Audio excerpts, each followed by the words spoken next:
Esigodlweni semizwa kwamathandana kwanhliziyo ngise iyodwa inkosi ebusayo. Ngokweqiniso ukuphila kuhlukaniswa ukufa, ngokwemizwa kuvungama abafokazi, efundweni kugcwaliseka ubufakazi. Esigcawini eshalazini kukikiza abakhwekazi, iyodwa inkosi ebusayo, kukhona okuvunguzayo. Phakathi ekujuleni uyahusha umoya owenkondlo oqukethe umqondo, ingqikithi, izibongo zesigodlo, inkosi, imbali ifaniswa nothingo lwenkosazane. Le mbali ingahlobisa uthingo lwenkosazane, izindaba zenhliziyo, isinabelo sothando.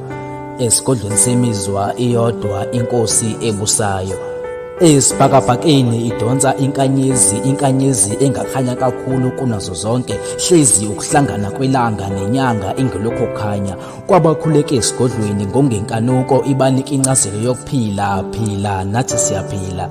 Inkosi ebusayo isesigodlweni, inhliziyo iduke ijubalale emzweni, kusola isandla semfene vele kusezweni, emzweni enhlizweni kusesigodlweni sothando, iyodwa inkosi ebusayo. Guga mzimba sala nhliziyo, phuka nhliziyo sala mizwa, amasosha afela empini. Ukubhavumula kwenkosi esigodlweni, inyanga kayizelaphi noma umkhumiso usulingene izidondolo. Iqiniso iyodwa inkosi ingudondolo. Kusesigodlweni ingwe idla ngamabala, kusobala ubukhona benkosi, izikomo zobalwa.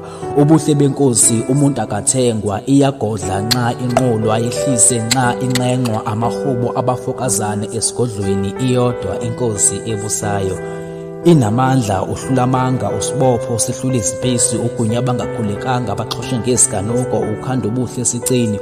Uthando uyakha ngenhliziyo, uyabhidliza ngengqondo, kufaswe ifindo lokugcina, iyodwa inkosi ebusayo isesigodlweni semizwa.